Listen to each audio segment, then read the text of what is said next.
Guillermina es licenciada en Ciencia Política y máster en Educación y Sociedad. Fue directora de la Flaxo. Actualmente es docente e integrante del Consejo Académico de la Maestría en Ciencias Sociales con orientación en Educación de la Flaxo. Y es directora académica del Seminario Virtual de Educación Secundaria, Principales Temas y Problemas en Perspectiva Latinoamericana y docente del Diploma Superior en Gestión Educativa también de la Flaxo. Ella se desempeña como profesora titular regular de la Cátedra de Políticas Educativas de la Universidad Nacional de La Plata, dirige la revista Propuesta Educativa y dentro de sus publicaciones se destacan la formación docente, cultura, escuela y política, debates y experiencias, política de modernización universitaria y cambio institucional, modernización educativa de los 90, el fin de la ilusión emancipadora, la educación de las élites, variaciones de la forma escolar, límites y posibilidades de la escuela media de Flaxo y de la editorial Homo Sapiens. Sandra Ziegler es doctora en Ciencias Sociales y magíster en Ciencias Sociales con orientación en Educación de la Flaxo. Es licenciada también en Educación de la Universidad de Buenos Aires. Actualmente es investigadora senior del Programa de Educación, Conocimiento y Sociedad del área de Educación de Flaxo y coordinadora académica de la Maestría en Ciencias Sociales con orientación en Educación. Sandra coordina el núcleo de estudios sobre élites y desigualdades educativas. Es profesora adjunta regular en el Centro de Formación e Investigación de la Enseñanza de las Ciencias de la Facultad de Ciencias Exactas y Naturales de la UBA.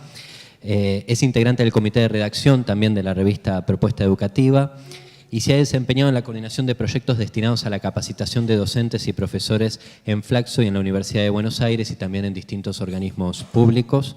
Es autora de diversos trabajos publicados en libros y revistas nacionales e internacionales vinculados con las temáticas de las políticas docentes, la educación secundaria, la formación de las élites y las políticas curriculares. Así que bueno, las dejo con ambas.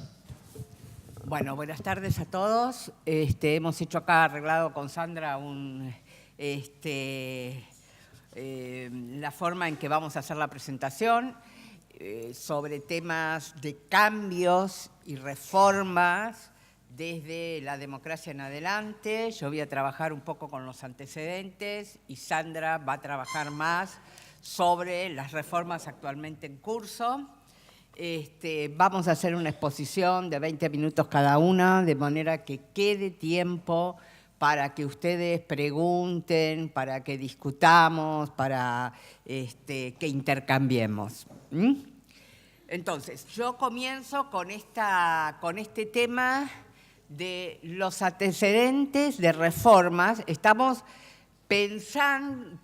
trabajando, o la investigación está trabajando sobre reformas en el sistema educativo, no en el nivel superior, pero sin duda aquellas cosas que suceden o se intentan cambiar en el nivel, en el sistema educativo son demandas para la formación docente, ¿no? Son demandas para repensar cómo formamos los docentes que después tendrán que trabajar con esos cambios. La primera idea fue empezar con los antecedentes desde el inicio de la democracia, el último inicio de la democracia, digamos, en el 83. Pero cuando uno empieza a trabajar en eso, inmediatamente necesita ir a un antecedente, que es la reforma de los 70. En realidad, en los años 60 y 70, en la Argentina, también en la región, ¿no? Pero en la Argentina suceden una serie de cosas muy fuertes en el campo de lo social, en el campo de lo político, en el campo de lo económico, y también en el campo de lo educativo, que presionan para que haya propuestas de cambio. Yo no voy a trabajar sobre todo ese contexto, porque estaríamos todo el día trabajando sobre ese contexto. Simplemente digo, en los años 60 empieza un proceso de expansión de los sistemas educativos, acompañado básicamente en el campo de la educación media hay un movimiento de expansión en el marco de crecimiento económico, en el marco de modificación cultural fuerte, que fueron los años 60, en el marco también de, bueno, no me acuerdo. Surgimiento, no, pues yo había pensado, bueno, crecimiento económico, renovación cultural, acuérdense, en mayo del 68, todo el cambio de los 60, y eso, bueno, más o menos es el marco. También está el inicio, un nuevo inicio de los periodos de dictadura militar. En el 70, entonces, tenemos una primera reforma, la búsqueda de una primera reforma. Y esa reforma marca líneas de continuidad o inicia líneas de cambio que van a ser seguidas después de la apertura democrática del 83, aunque ese marco del que les hablé ha cambiado totalmente. Ya no hay crecimiento económico, al contrario, estamos en un periodo de restricción económica que, excepto en el periodo ahí del 2000 adelante, cuando viene la soja y la bendición de la soja, lo que tenemos es todo un periodo de restricción económica, y también a la salida, en el 83, a la salida de un periodo no de renovación y liberación cultural, sino de restricción cultural, como fueron los gobiernos dictatoriales. Y sin embargo, las líneas se mantienen. Con esto quiero decir que las líneas de cambio y la búsqueda de líneas de cambio responden no linealmente a lo que está pasando en el contexto. La primera cosa que tenemos que señalar es que desde el 70 en adelante lo que hay en el campo de la educación secundaria es crecimiento de las matrículas. Pero ustedes van a tener que a partir de los 80 la matrícula sigue creciendo en la secundaria, en la superior, en la primaria, que recién se universaliza después de los 80. Entonces, lo que hay es eso. Y lo que hay también es el surgimiento de nuevas disciplinas, nuevas miradas, nuevas propuestas para interpretar y construir propuestas para la educación. ¿Entienden? La psicología de los años 60 y 70, que fueron... y las ciencias de la educación, por ejemplo, también de esos años, que se planteaban como nuevos saberes en favor de mejorar la problemática que ya tenía la escuela secundaria y el sistema educativo en general. Los intentos de modificación dan cuenta de que hay allí conciencia de la problemática del sistema, ¿no? Bueno, en los 60 hay un tema interesante, que no sé cuánto para nosotros, pero sí me parece que es interesante mirar eso, que empiezan las reformas piloto. Es decir, cambios que no son universales, que no modifican todo el sistema, sino que se hacen ensayos. Ensayos que, como vamos a ver, en algunos casos permanecen, como son las propuestas de la escuela del Proyecto 13, y en otros casos duran 2 minutos. Pero sí el Estado deja de intervenir universalmente e interviene en un grupo de escuelas. Hay que pensar qué es lo que pasa que el Estado empieza a actuar de esa manera. Posiblemente ya tenemos desde el 58, este año son 60 años, un estatuto docente inamovible que dificulta la posibilidad de pensar políticas universales. Pero debe haber otros elementos para pensar que confluyen en este Estado que entra casi como haciendo un espacio, ¿entienden? Abriendo un espacio que modifica las condiciones estructurales, pero nada más. Bueno, ¿cuáles son las líneas de continuidad en estas propuestas? Hay una primera línea de cambio que tiene que ver con, yo diría, la lucha contra el enciclopedismo, ¿no? Es decir, desde la reforma del 70 en adelante, todas las reformas empiezan a plantear una forma de agrupamiento de disciplinas bajo distintos modelos. Para las escuelas del Proyecto 13 fue la creación de departamentos que agrupaban disciplinas y con la idea de que hubiera un coordinador de departamentos que coordinaba contenidos de esas disciplinas. Para en el 88, ya, porque hacemos el salto del 70 al gobierno, no porque no querramos abordar nada, sino porque realmente no hay mucho para plantear más que el control, el absolutismo, el autoritarismo, perdón, y no hay mucho más para registrar. En el 88 hay una reforma del ciclo básico general que hace el gobierno de Alfonsín, ya en el último momento, que da continuidad a una reforma que está en Río Negro, que ha hecho Río Negro, que plantea nuevamente este tema del agrupamiento de materias y de la planificación conjunta de contenidos de distintas disciplinas.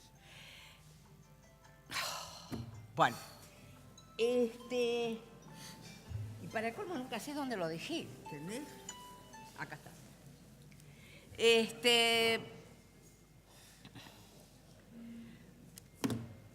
En el 90, el tercer ciclo está pensado así también, como un agrupamiento de disciplinas.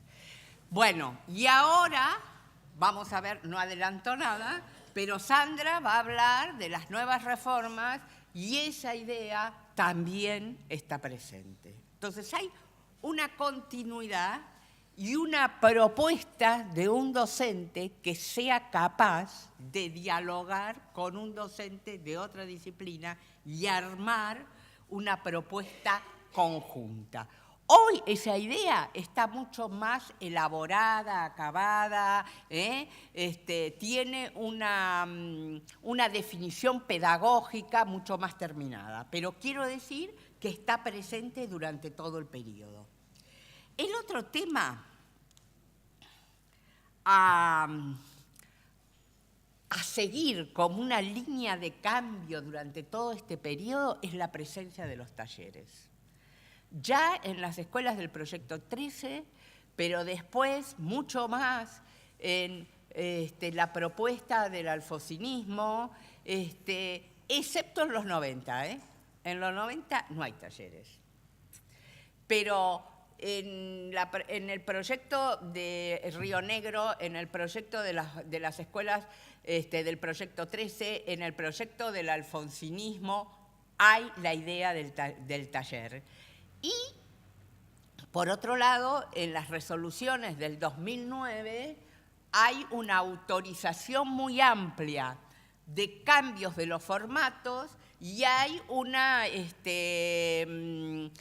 presencia concreta, específica del taller como un formato que sería bueno llevar a las escuelas. Ahí en el taller está presente la propuesta de una enseñanza más horizontal. Está presente la idea de un docente que guía el trabajo de los alumnos. Un alumno, bueno, que también es un mensaje claro para la formación docente, ¿eh? Hay una propuesta de cambio en la posición del docente, en el rol del docente.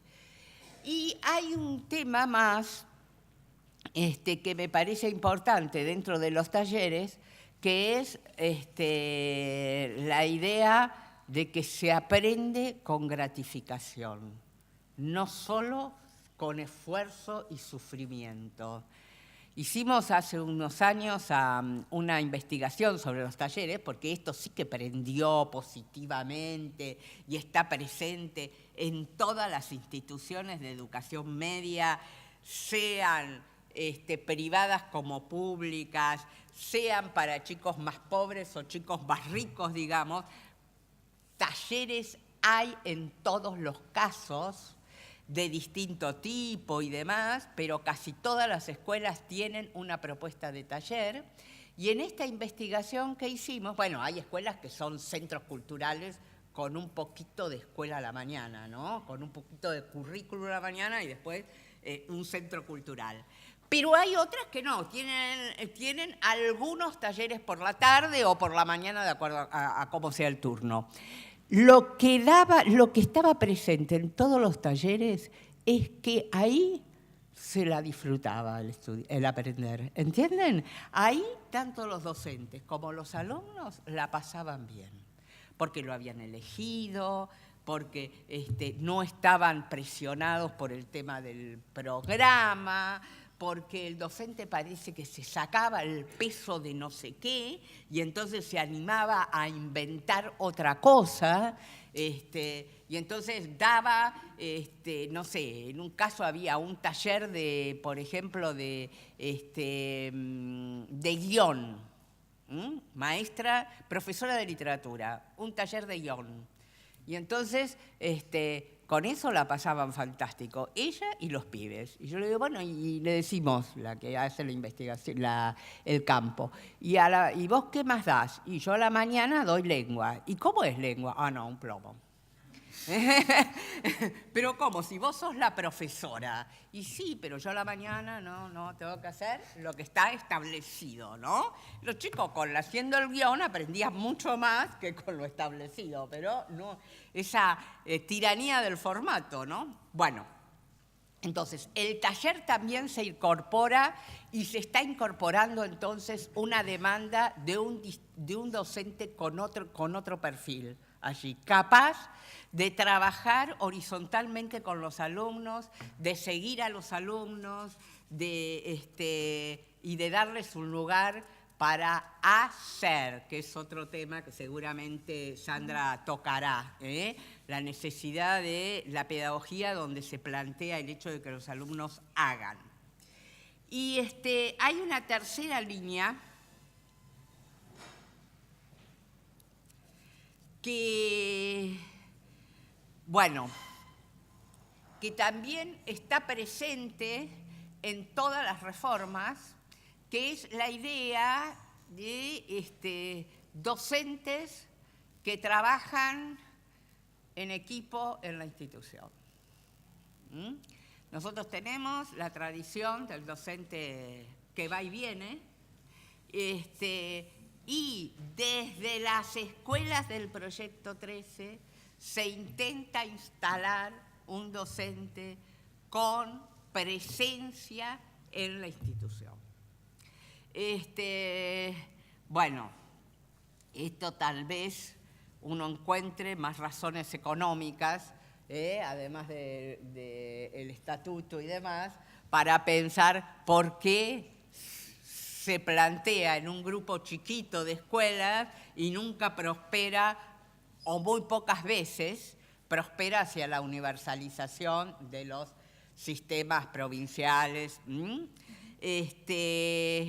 Pero allí también hay una demanda en cuanto a una capacitación docente, una formación docente que les permita el trabajo en equipo, que no es una tradición en nuestra formación, no es una tradición en las prácticas,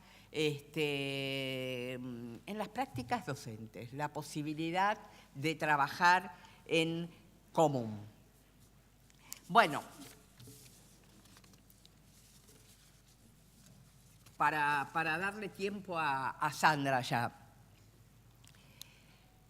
En todas estas, otra característica de este conjunto de reformas es no solamente que atendieron a un grupo de escuelas, sino que en general todas murieron rápido, ¿no?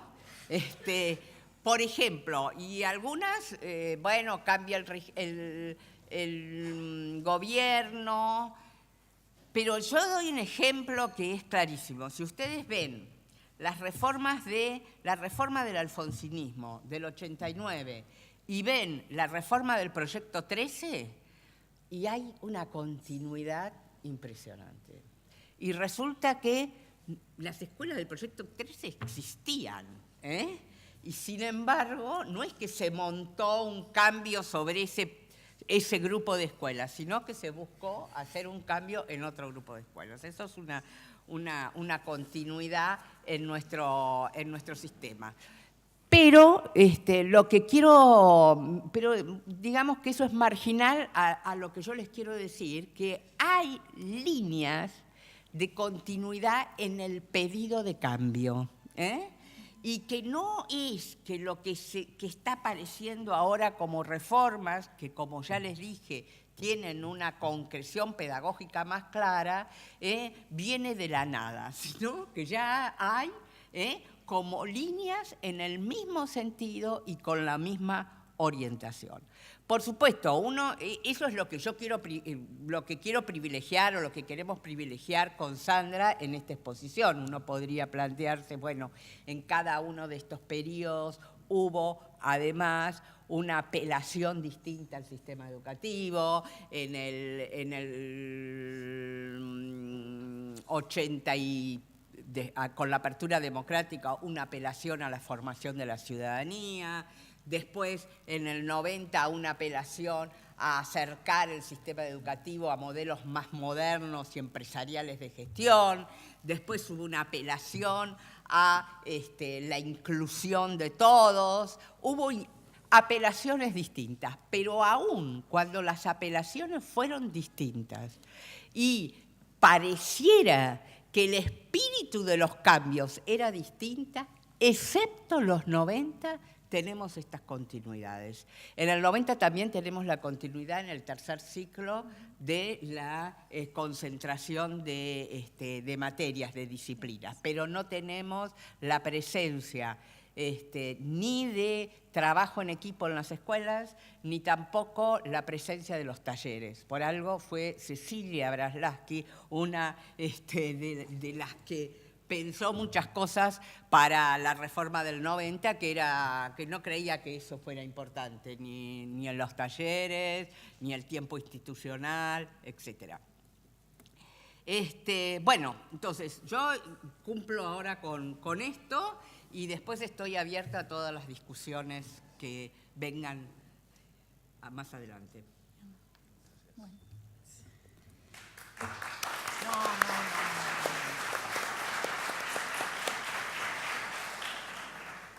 Bueno, voy a continuar en parte con el planteo que estaba haciendo Guillermina y contarles un poco sobre algunas tendencias que estamos viendo en nuestro trabajo de investigación.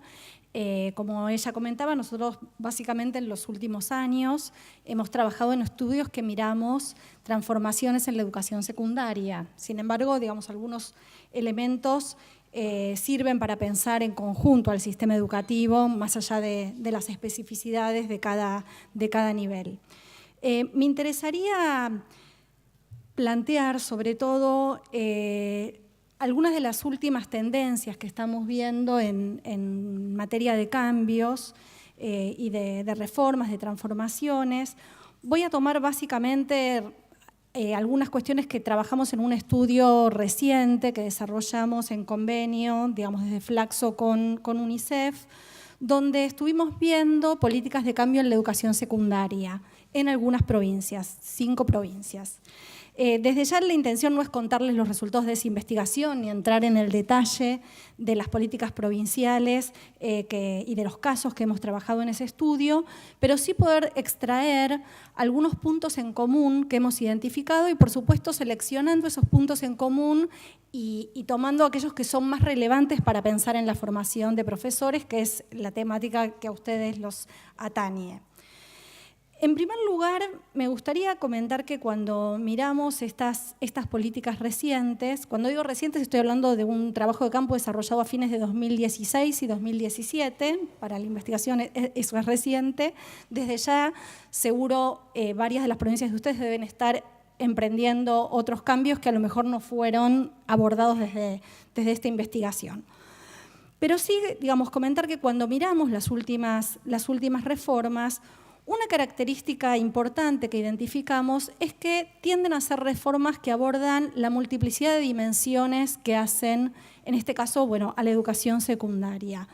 Con esto quiero decir que no son reformas que trabajen puntualmente en una transformación de diseño curricular o que cambien estrictamente el régimen académico o que operen sobre las formas de designación docente, por ejemplo, que bueno, igual de esas transformaciones no son las que se están dando, pero quiero decir que son reformas, podemos denominarlas multidimensionales o sistémicas, en términos de que abordan las diferentes aristas que hacen a la transformación, a la transformación en este caso del nivel secundario. Con esto quiero decir que encontramos reformas que trabajan simultáneamente en cuestiones relativas a la organización del currículum, como decía, no solo en la fase del diseño, sino que también podemos decir que abordan el currículum en el sentido más amplio, ¿no? de la acepción del currículum, que buscan transformar las prácticas de enseñanza, las prácticas de aprendizaje, la evaluación. No es solo una reforma de documentos, sino que son reformas que tratan de ingresar en el corazón de las instituciones y de las aulas. Abordan también las cuestiones relativas al régimen académico, que cuando Guillermina hablaba antes de las resoluciones del año 2009, en efecto fueron una de los grandes temas que se abordaron en ese movimiento donde se trataron de introducir una serie de cambios importantes en secundaria. Y de hecho, esta cuestión del régimen académico no ha sido abandonado en estas últimas transformaciones. Pensar los sistemas formales de evaluación y de promoción, los regímenes de asistencia, las cuestiones ligadas al calendario escolar aparecen entre las cuestiones que se buscan transformar.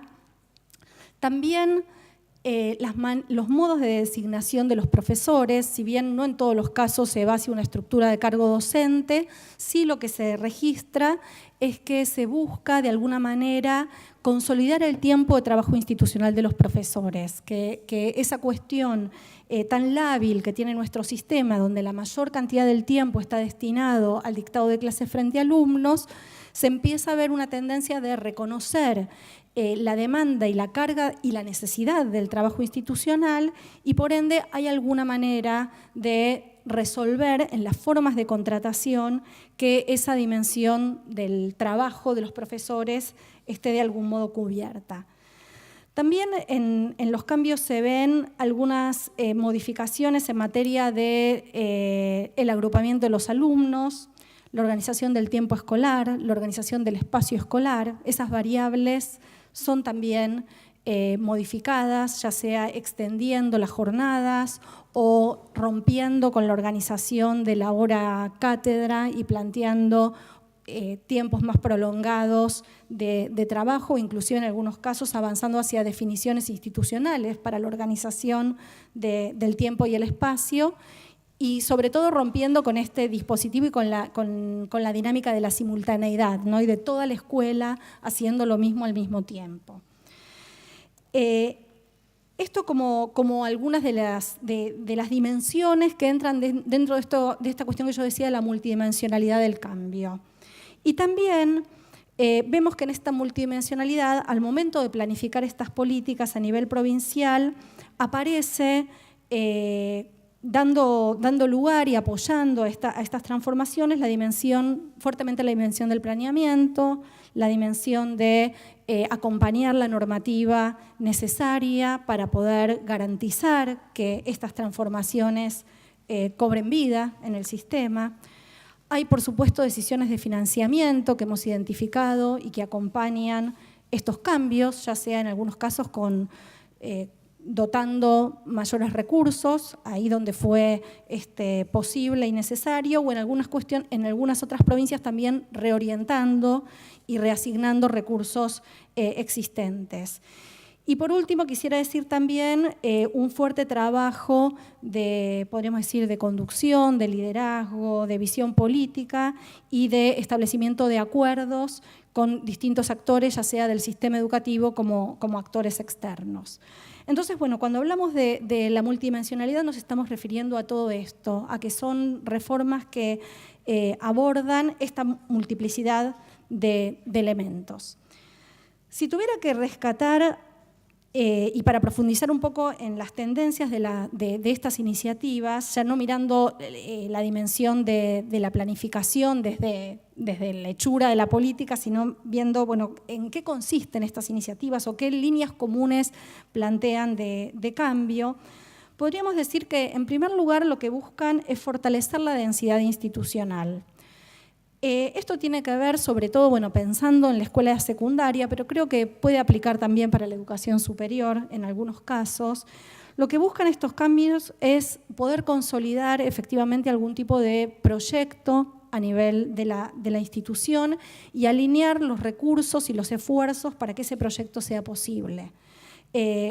En relación con lo que antes planteaba Guillermina, de la habilidad de los profesores taxi, en el caso de la escuela secundaria, las formas de trabajo, de contratación, etcétera, se ve, digamos, en estas propuestas que de alguna manera se intentan anclar los recursos a la institución y ordenarlos y organizarlos y generar ciertas prácticas de trabajo para lograr mayor densidad, como estaba comentando.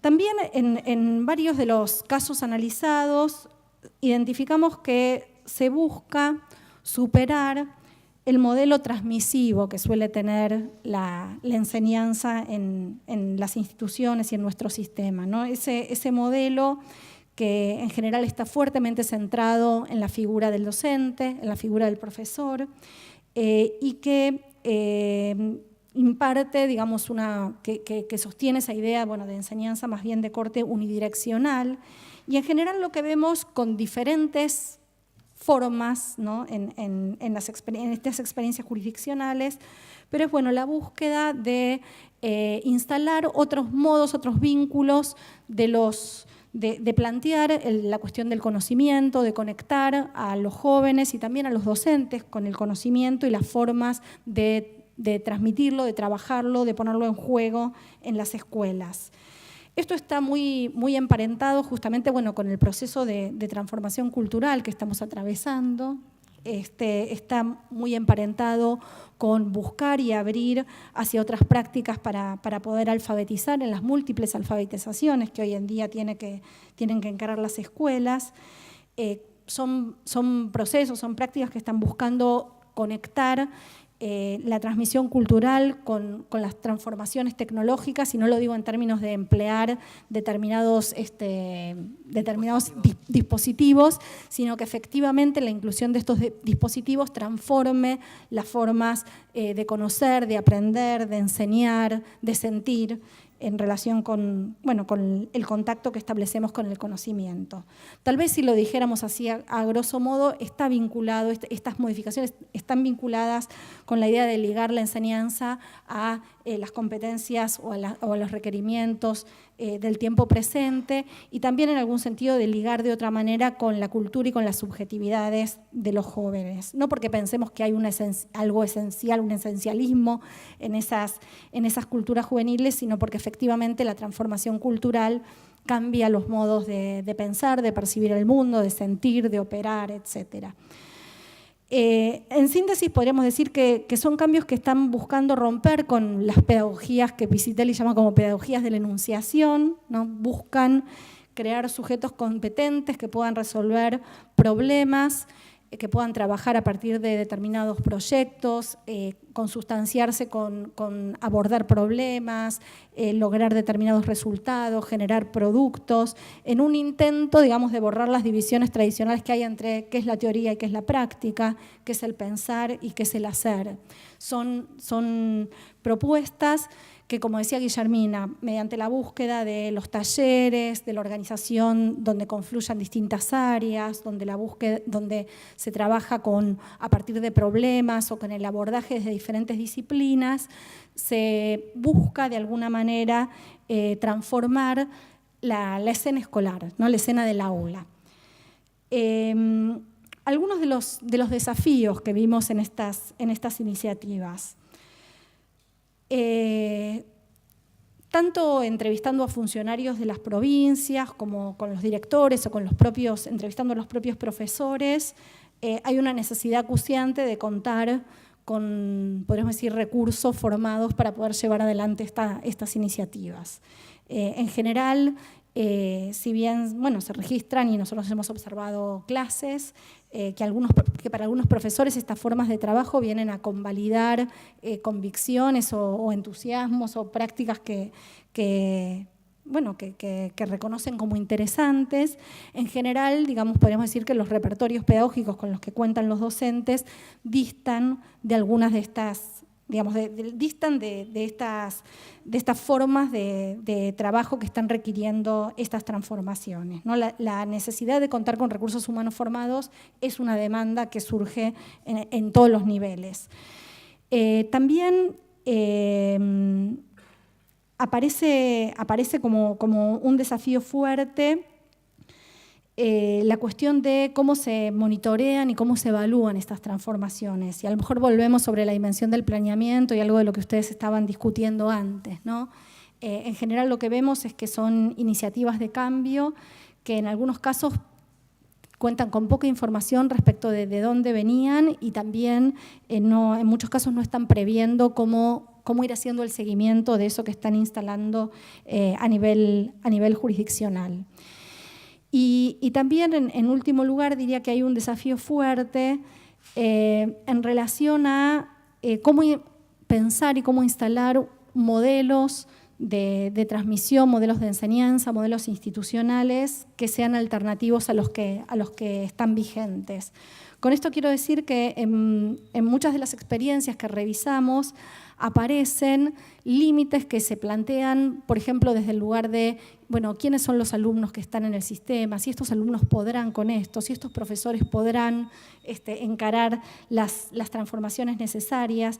Y en ese sentido, vemos que algunas iniciativas están tratando, digamos, de correrse de esos límites, de esos techos que muchas veces nos planteamos, para efectivamente poder pensar otros modelos que generen nuevas prácticas y que generen también la posibilidad de hacer escuelas que alberguen a todos más allá de estas limitaciones que de entrada se presuponen.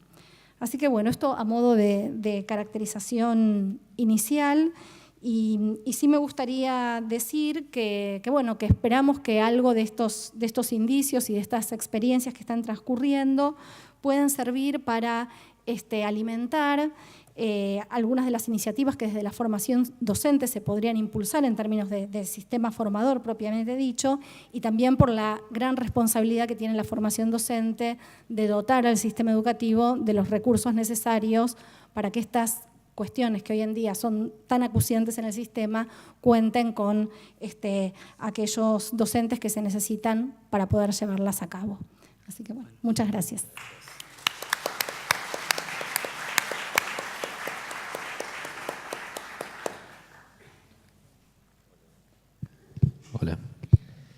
Hola. Comentarios, preguntas que surgen de esta presentación.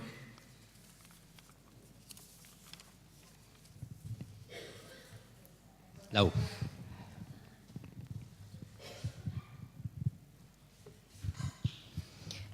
No sé si es un comentario, una inquietud, una conclusión, pero me llevó a pensar, me pareció como muy potable en relación a lo que venimos haciendo en este recorrido de estos días, pensar en estas líneas de continuidad, digo, estas coherencias, si se quieren, entre las propuestas de cambio y la sensación de ruptura que le genera a los actores cuando participan de esas instancias, ¿no?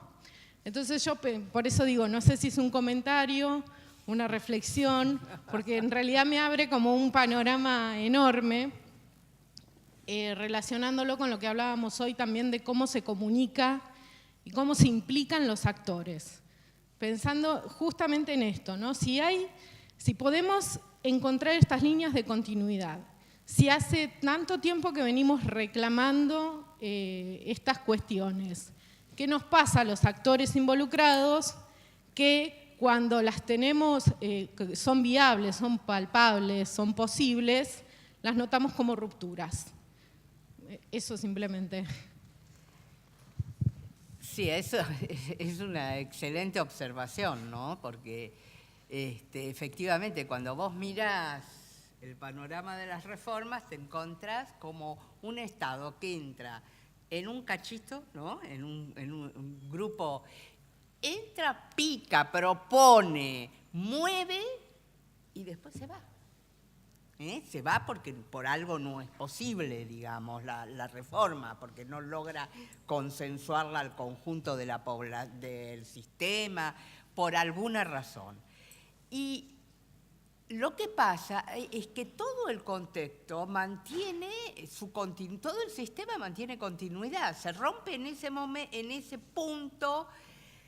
Los actores tienen el conocimiento y la conciencia de que se está intentando entrar, en general, que se está intentando forzar, porque así lo sienten, pero después se va y vuelven a la normalidad, que es Miren, la reforma del 90, por ejemplo, que cambia la estructura, y después viene el 2000 y vuelve a la estructura anterior. Y es casi como si dijeran, bueno, volvemos a la normalidad, como era antes. Y entonces pareciera así que pasa eso en el sistema, ¿no? Que hay como una organización del sistema, en todo sentido, organización del sistema, organización de la institución, organización del proceso de enseñanza-aprendizaje, que está como, ese es lo normal. Y después vienen y tratan de cambiar y después, por suerte, rebota. Rebota y volvemos a lo normal. Y de hecho vos ves que el formato de la institución y del sistema es el mismo de siempre. Y donde estamos tratando de intervenir, o donde se está tratando de intervenir, es un formato con cambios y demás, pero es el formato de la escuela moderna de principios del siglo XX. La estructura del sistema jerárquico, como piramidal, aunque ya sabemos que y estamos haciendo, y los intentos que se hacen de cambio hoy, de reforma, están creando estructuras en la base del sistema para acompañar el cambio, pero sin embargo la estructura sigue siendo piramidal. La escuela sigue siendo, bueno, una organización como la de siempre, aunque le agregamos los talleres en el horario, en el contrahorario, digamos, Así que sí, es como un sistema como de goma, digamos, ¿no? Que rebota la intervención. Entonces, digo, perdón, tengo el micrófono y me tomo la palabra.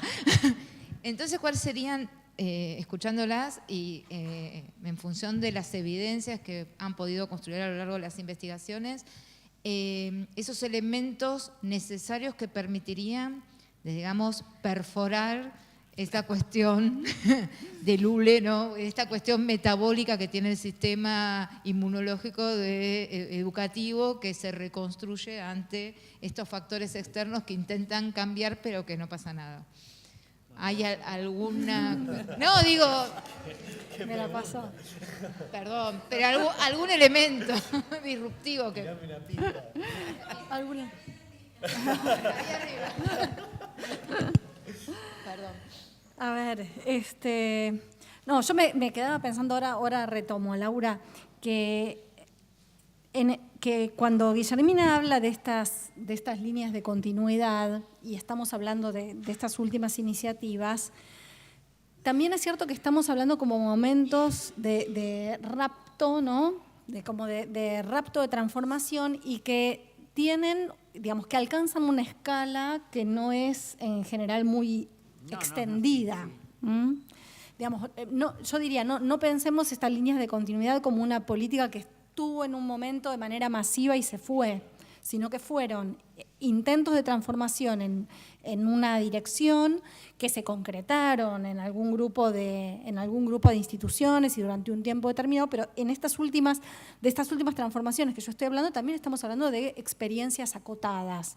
Por lo tanto, y acá un poco retomo, creo que tenemos algunos indicios de hacia dónde queremos o creemos conveniente, ¿no? que vayan estos cambios, pero es cierto que por una serie de razones que serán objeto de trabajo y de análisis, digamos, es complejo, digamos, que logren tomar cuerpo en el sistema. Y yo diría que seguramente no debe haber una única llave para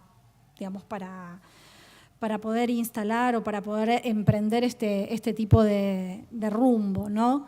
Que efectivamente nosotros vemos que aquellos lugares donde se pudo avanzar hay continuidad en la política, digamos, hay continuidad en los equipos, hay un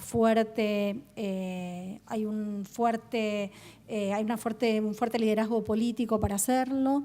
Hay mucho diálogo con diferentes actores, diálogo, pero un diálogo en el sentido de avance, no un diálogo deliberativo estrictamente. Y sí, digamos, se toman este conjunto de elementos que garantizan la puesta en marcha, que tiene que ver con estas cuestiones que decía antes del trabajo sobre la normativa, digamos, el trabajo sobre las diferentes dimensiones que posibilitan la concreción del cambio. Así que yo creo que por ahí hay algunos indicios, pero tener en cuenta que hasta las propuestas que inicialmente se plantearon como universalizables terminaron siendo experiencias parciales. Y esto habla de esa resistencia a la que vos estás aludiendo en tu comentario. Bueno, yo diría, porque me parece un tema crucial para pensar el futuro, yo diría que hay temas estructurales que hay que ir tocando, ¿no? Que por un lado están primero, hay como momentos en la historia del sistema en que se genera cierta conciencia en todos los actores de que hay que intervenir, ¿no? Es decir, sabemos que los resultados son pésimos o son malos, sabemos que es necesario que los alumnos están insatisfechos, que los docentes están insatisfechos, sabemos esa dificultad. Pero es difícil seguir intentando cambios puntuales si mantenemos estructuras que presuponen otro sistema. Entonces yo creo que hay cambios, entre ellos los de capacitación y formación docente, que hay que hacer, ¿no? Para poder generar actores más acordes con las propuestas que se están haciendo, además de otros cambios estructurales, ¿no? Sí, perdón, sumo, y ahí vamos, Santiago.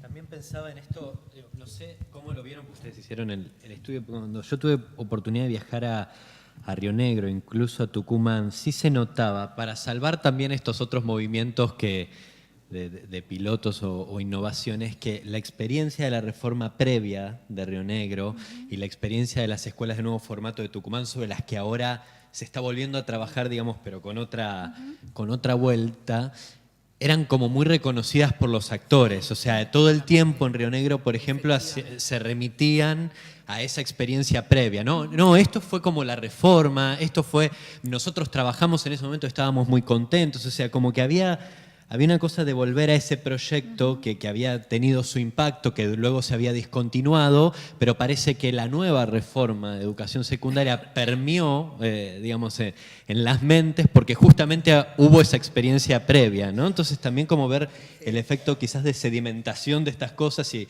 cómo obviamente es mucho más largo en términos de proceso de lo que nos gustaría en términos de política educativa o de gestión. Pero a mí particularmente me llamó mucho la atención eso, cómo remitían a esa historia.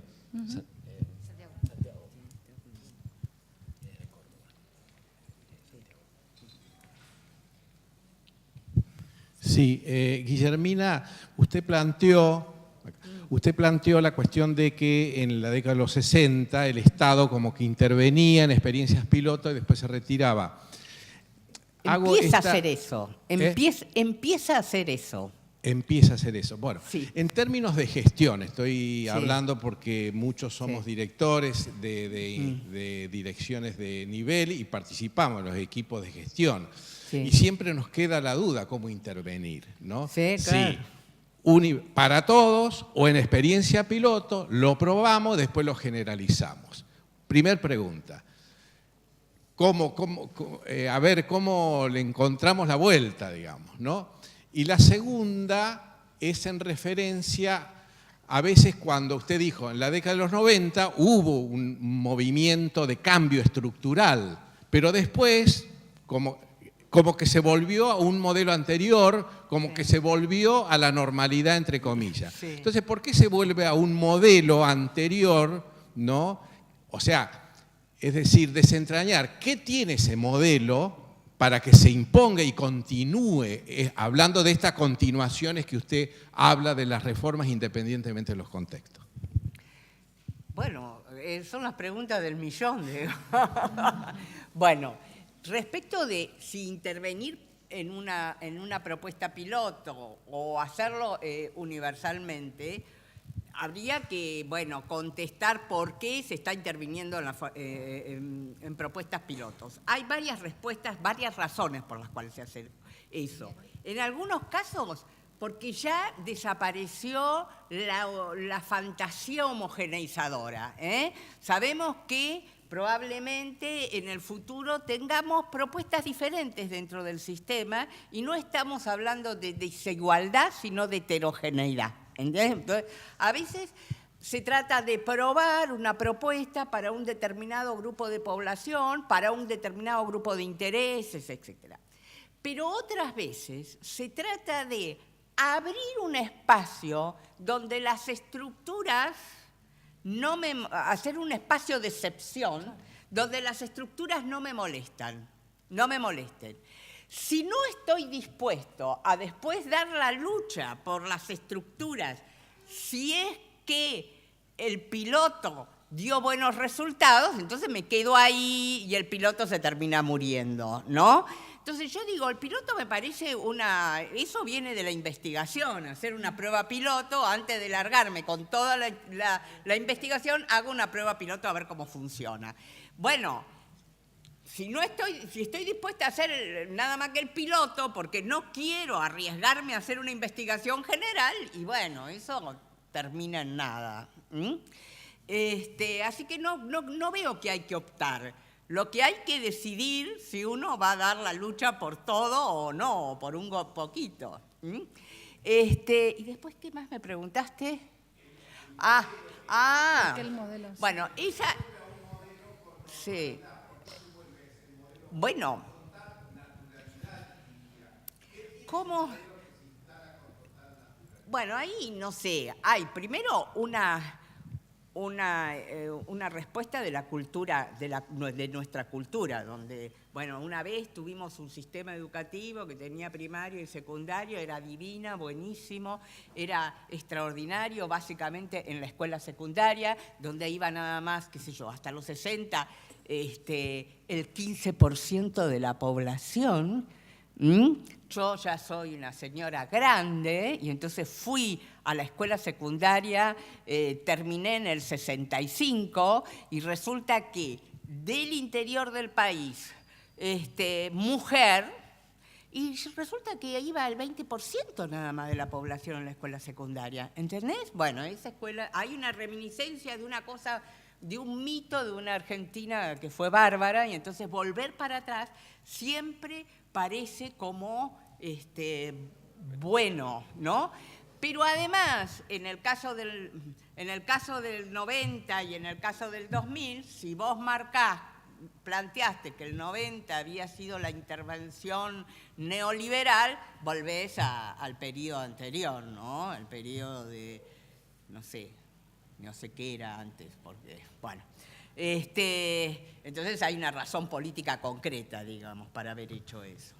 Pero me parece que el sistema tiene como una idea de que la normalidad es esa, la normalidad del sistema es lo que se planteó en la primera mitad del siglo XX.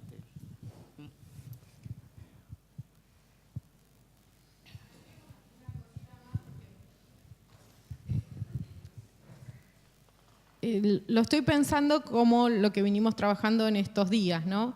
Me parece que una de las cuestiones que nos ayuda a fundamentar y a hacer pie entre si una política universal o algo más acotado, tiene que ver con el análisis que hacemos del mapa de actores, ¿no? Cuando lo que veíamos con Vinotour, de ver cuáles son los intereses, cuáles son los obstáculos y cuáles son aquellos grupos o sectores, esos actores que nos van a facilitar la implementación de la política o no. Me parece que en ese análisis de actores hay en algún punto una definición de si lo podemos hacer universal o si lo tenemos que acotar para ver qué pasa.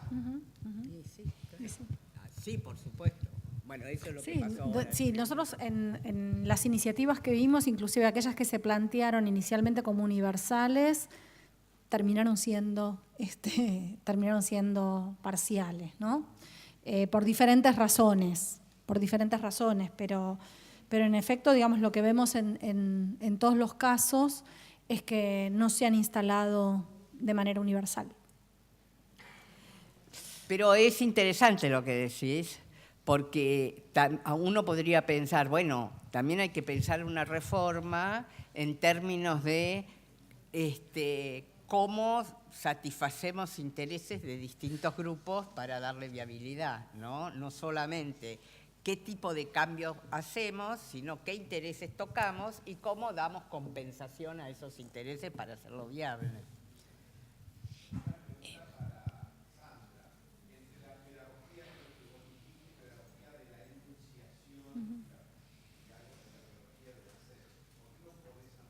Sí, eso es interesante, sí.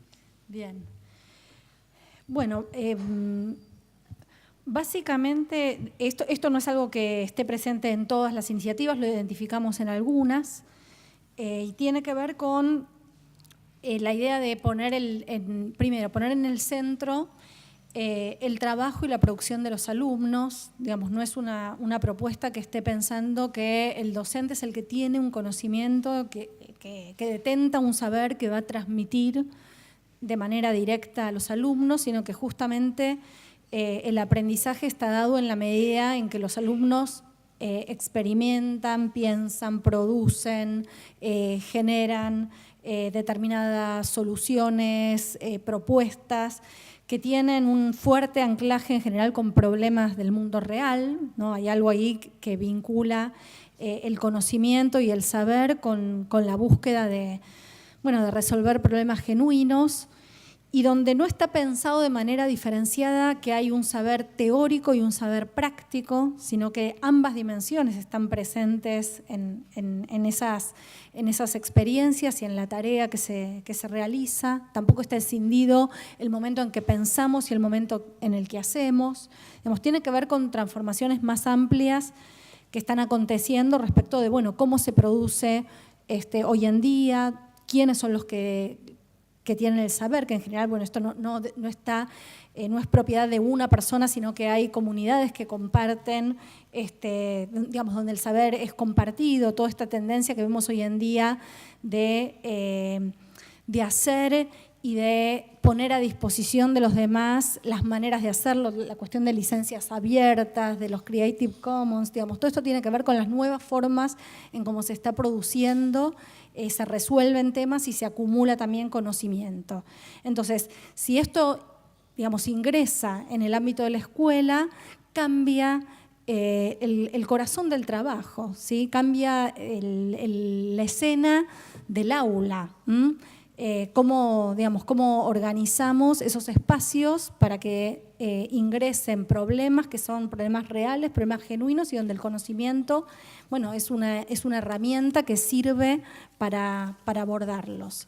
Y bueno, ahí nosotros encontramos algunas de las experiencias donde ponen esto en juego en las aulas, y los profesores no es que en estas situaciones se corren, no es que todo pasa por los chicos, sino que en general hay un trabajo muy intenso de los profesores de armar podemos decir, estos escenarios, estos espacios en el aula para que ocurran este tipo de prácticas.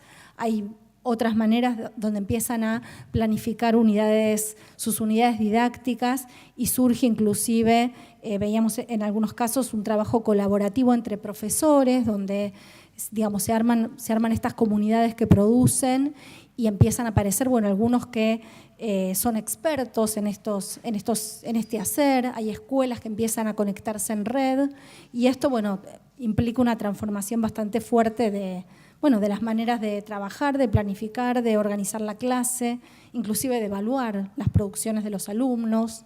Hemos encontrado experiencias donde se rompe, sobre todo en secundaria, con el régimen de promoción. Entonces, bueno, ya no es que se va a este sistema de notas que se promedia, sino que se empiezan a identificar cuáles son los aprendizajes logrados por los chicos, cuáles son los aprendizajes pendientes, y el foco está puesto más entonces en el hacer, en esas prácticas, en lo que pudieron aprender, en lo que todavía falta. A eso me estaba refiriendo a grosso modo. ¿Podrían contar cuáles son las experiencias que analizaron y Sí. en qué provincias? Sí. Porque creo que también esto puede servir desde, digamos, para pensar las escuelas de práctica hasta para ir a observar, que poner en relación a los institutos con esas escuelas, con esas experiencias, en fin, poder aprovecharlas también para la formación docente. Bien, bueno, cuento en relación con eso. Nosotros vimos 5 provincias distintas. Cuando hice la presentación he tomado aspectos más de algunas que de otras, porque de hecho por el momento en que se desarrollaron determinadas políticas, algunas tenían algunas otras características que no son las que retomé con tanta fuerza aquí.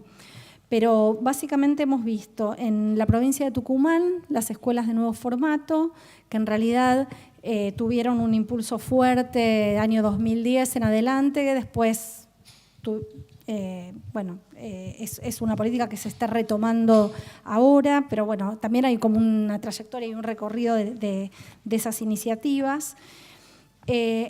Miramos en su momento lo que habían sido el cambio de régimen académico en provincia de Buenos Aires, y en el caso de provincia de Buenos Aires no fue que hayamos trabajado sobre una iniciativa guiada fuertemente desde la gestión provincial, sino que fuimos a ver escuelas de la provincia que habían tomado ese cambio de régimen académico para hacer transformaciones en la escuela. O sea, no entramos por el lugar de la política a nivel provincial, sino que fuimos a rastrear qué escuelas habían hecho algún tipo de transformación con esa habilitación que les daba el cambio de normativa.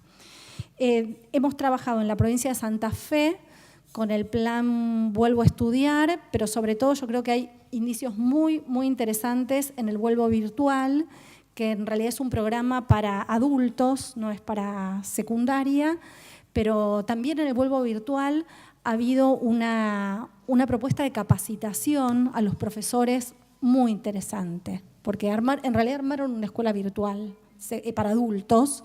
Hicieron una capacitación muy, muy intensa con los profesores que iban a trabajar ahí.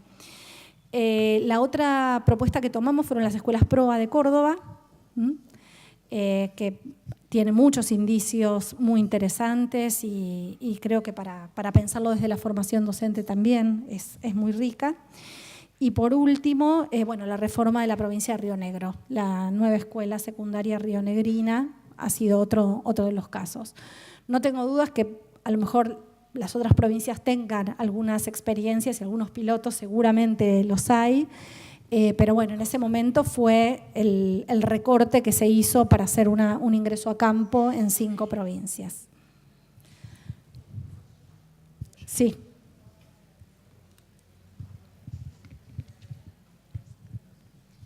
Yo quería hacer un pequeño aporte a veces desde programas que vienen desde el Ministerio muy buenos, como el programa de Educación Solidaria, que en Mendoza se viene dando desde hace varios años, es para la educación secundaria y participan 150 escuelas haciendo experiencias solidarias desde la triada de el contenido curricular vinculado con la comunidad y el trabajo hacia dentro de la escuela.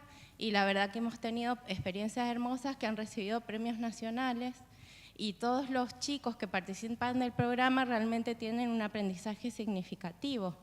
Así que es esa práctica desde el hacer. Han reformado incluso situaciones de vulneración en su propia comunidad, a nivel ecológico, a nivel de convivencia escolar.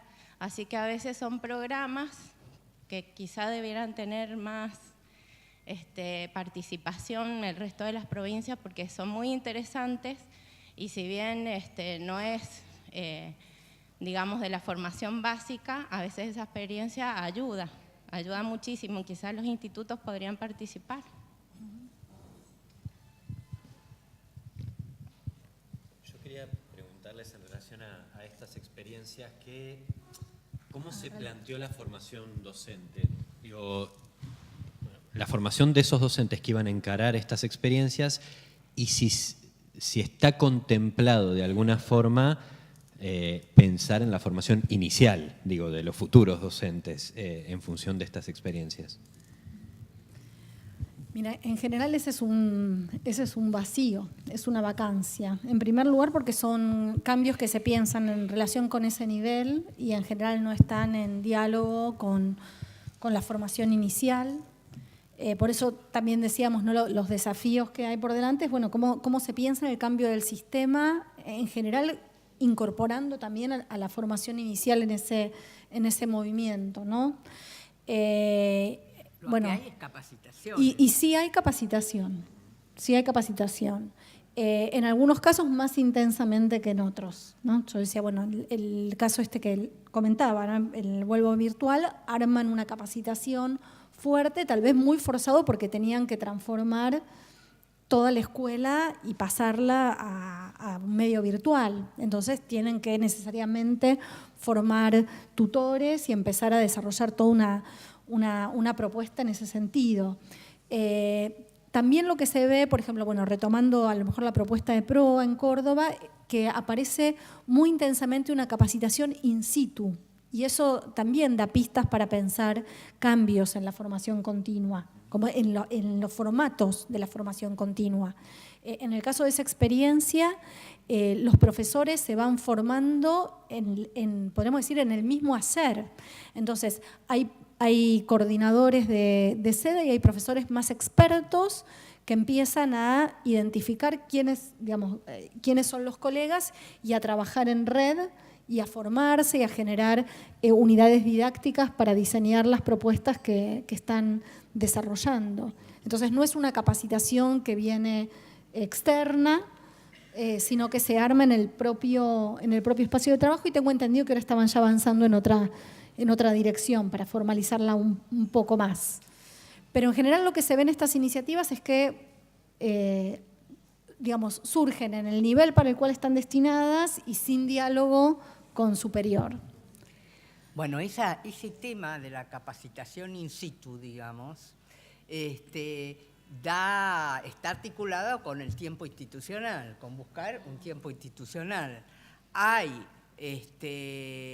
lugares donde se ha planteado horas institucionales, pero resulta que no está claro para qué son las horas institucionales. Y entonces, bueno, se usan o para la tutoría psicológica de los alumnos, o se usan para dar clases de apoyo, pero no para eso, que es el proceso de aprendizaje que tienen que hacer los docentes de una nueva forma de construir el aula. Si se tuviera claro que sí, para eso está ese tiempo, bueno, sería mucho más fructífero esas propuestas que de las horas que se tienen y no se sabe muy bien para qué se utilizan, ¿no? Santiago.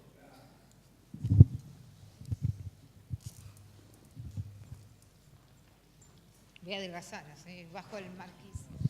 No, porque ya que tocaron las escuelas PROA de Córdoba, también tenemos otro programa que es el PIT, sí, el programa de inclusión y terminalidad. Son dos modelos alternativos a la escuela secundaria, ¿no?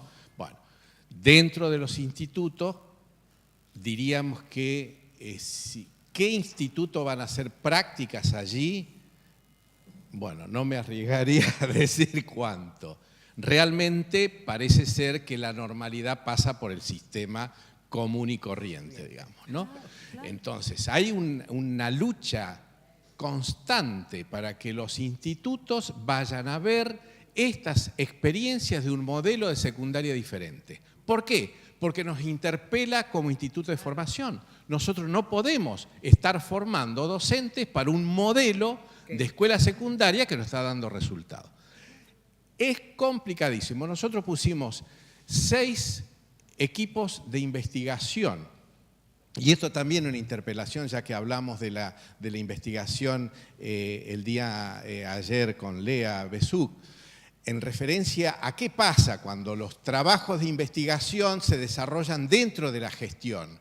Tienen un sentido diferente a que los trabajos de investigación se desarrollen dentro de los centros de investigación, ¿no? Entonces tienen otra lógica. Y acá está la lógica de la transformación, de transformar. Así como en la universidad puede ser publicar o perecer, en el sistema sería transformar o perecer, ¿no?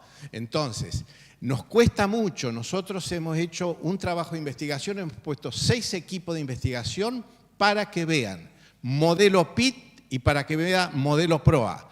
¿Por qué? Porque el modelo PROA, los docentes son elegidos, los alumnos son elegidos, entre comillas lo digo. En el modelo PIT, ¿no? Es los rechazados. Entonces ahí ¿cómo juega? ¿Cómo juega? Hay 2 cuestiones, y con esto concluyo, porque en nuestra revista, y acá paso un chivo, en la revista EFI, que nosotros tenemos Educación, Formación e Investigación, dentro de la dirección, en el próximo número va a salir un artículo sobre las escuelas PROA y PIT, en referencia también a la interpelación de los institutos de formación. En estos 2 modelos, lo que tenían claro los docentes era el proyecto de escuela. El proyecto, lo tenían claro. En cambio, en las escuelas secundarias comunes, el proyecto había sido perdido en lontananza. Por eso decía yo que lo que tienen en común todas estas iniciativas que nosotros veíamos es que buscan densificar la institución, ¿sí? Buscan armar institución, justamente. Es eso que vos estás comentando. Yo te quería hacer otra consulta. La tensión entre estas experiencias que trabajan lo diverso, lo heterogéneo, y esta idea de que en otras experiencias internacionales uno ve que apuestan más por un sistema más homogéneo, ¿no? Pero atendiendo a la diversidad. Digo, ¿cómo lo ven en esa tensión de la innovación? Digo, porque también es como la búsqueda de estos formatos, ¿no? A ver como explorar cuál daría resultado, pero después tenemos un sistema que tiene que atender ciertas cuestiones de lo general, que me parece que a veces en la experiencia particular se pueden perder. Digo, ¿cómo trabajar esa tensión? Bueno, pero lo general no es lo homogéneo. No, digo, pero para pensar, digamos. Justamente, por eso planteaba la permanencia de ciertas estructuras. La estructura burocrática, jerárquica, es una estructura para la homogeneidad. No hay otra. Entonces, es necesario trabajar sobre esa estructura. Nadie entienda que hay que echar a todo, pero sí trabajar para esa estructura de manera que hacer del Estado un sistema más adecuado para atender propuestas diferentes. Nosotros tenemos, desde los 90 en adelante, en la estructura, vos tenés los proyectos especiales. Los proyectos especiales son una forma, creo que no lograda, de intervenir para situaciones específicas en el campo de un Estado que está preparado para atender lo homogéneo, lo general y lo universal. Entonces, el tema es ese, que el sistema educativo es sistémico. Vos por todos lados te encontrás que tenés líneas que confluyen y que deberías intervenir en casi todas. Esa es la complejidad, que deberías intervenir en casi todas las líneas.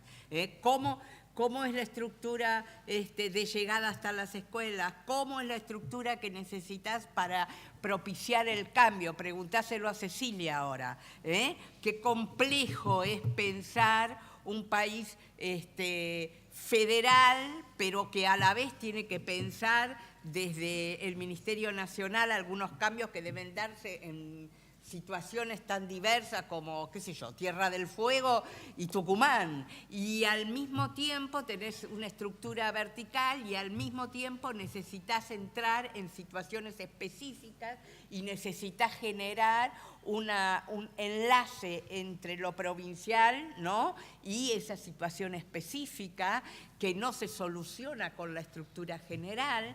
Entonces es muy complejo y por esa complejidad, por la dificultad de intervenir en esa complejidad, es que el sistema siente que hay una normalidad. Esa normalidad es, bueno, volvemos al sistema de siempre. Era jerárquico, la escuela era así, funcionaba. ¿Por qué no funciona ahora? Y no funciona porque la verdad es que el mundo cambió absolutamente. Pero por momentos se tiene la ilusión de que vos podés seguir como era antes y bueno. Yo estaba no, a ver, para que no se malentienda, esta cuestión de lo común, ¿no? Que parecería ser como esto que arrastramos. Yo digo, quizás también en lo común habría que innovar. Yo estoy poniéndolo desde otro lugar, digo, al revés, digo, porque estamos buscando la innovación en lo específico y no estamos atacando el núcleo que debería ser la innovación. Esto que debería ser común para todos. Digo, yo sé que es de la complejidad enorme y más que, digo, pero pensar también en este doble juego, en esta doble interrogación, que la innovación tiene que atacar el núcleo fuerte de la escuela, de lo común, porque me parece que a veces atacando solamente lo que único que hacemos es esto que vos planteabas al principio del rebote de que nada penetra. Sí, bueno, ahí hay una cosa interesante. No, yo creo que cuando antes le preguntábamos a Guillermina cuál es una de esas claves del cambio para que el cambio logre ser más sistémico y bueno, venimos planteando y creo que todos estamos convencidos que la formación docente es una de las claves y que a su vez quizás implementar estas transformaciones en el sistema formador, en el plano, tanto en el plano organizativo como pedagógico, quizás sea menos complejo que hacerlo en obligatoria, digamos, por empezar por las dimensiones, porque aunque hay muchos institutos, son muchísimos menos que las escuelas. Entonces ya es un universo mucho más abarcable, ¿no es cierto? Por otro lado también porque en muchos casos los estatutos, no en todas las provincias, pero en algunas el estatuto no tiene el peso que tiene para obligatoria, ¿no es cierto? Porque las normas, por ejemplo, de designación de los rectores, de los profesores, son más maleables y pueden introducirse cambios en ese plano, en fin, porque hay quizás más márgenes y este es el planteo que nosotros venimos haciendo y es que quizás nosotros creemos que es un buen lugar por donde cortar el círculo vicioso, es decir, por donde comenzar el cambio, la formación docente. Por eso la insistencia tanto en el plano de la planificación del sistema formador como en los cambios más en las prácticas de formación que creemos que hay que dar y que vamos a seguir planteando, digamos que lo planteamos tanto a través del marco referencial de capacidades profesionales como a través de la actualización que vamos a proponer este año, ¿sí?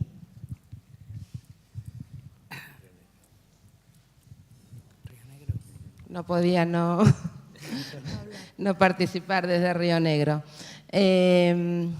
Porque me quedé con esto de la historia en la educación media, desde la reforma del CBU, que tal como lo dijiste vos, Emanuel, el día de hoy es totalmente deseada y sigue siendo una gran pérdida.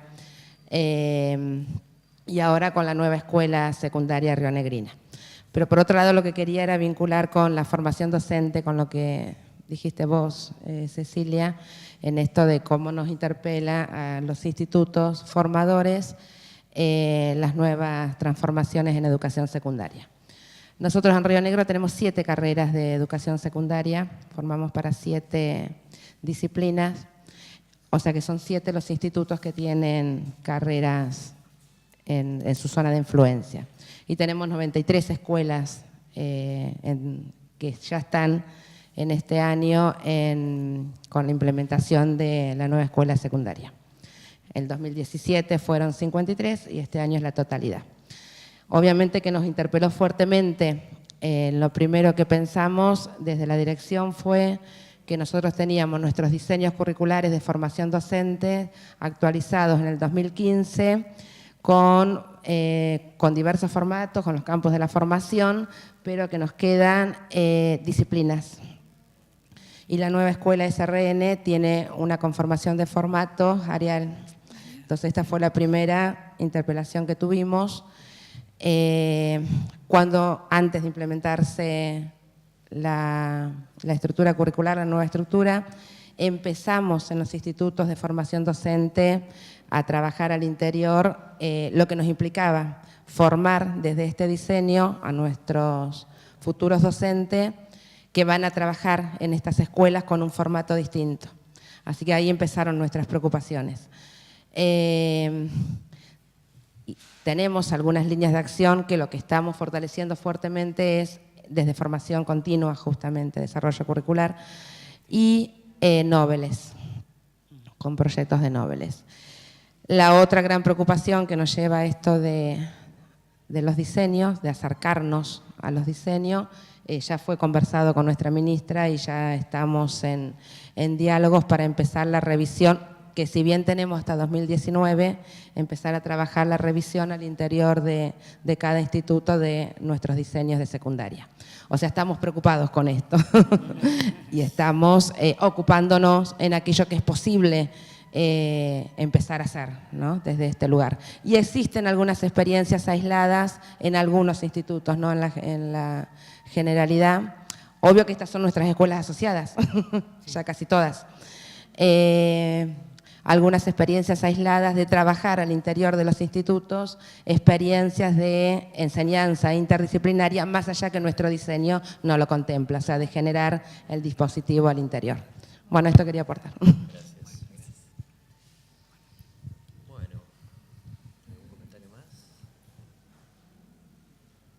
Agradecemos a Sandra y a Guillermina.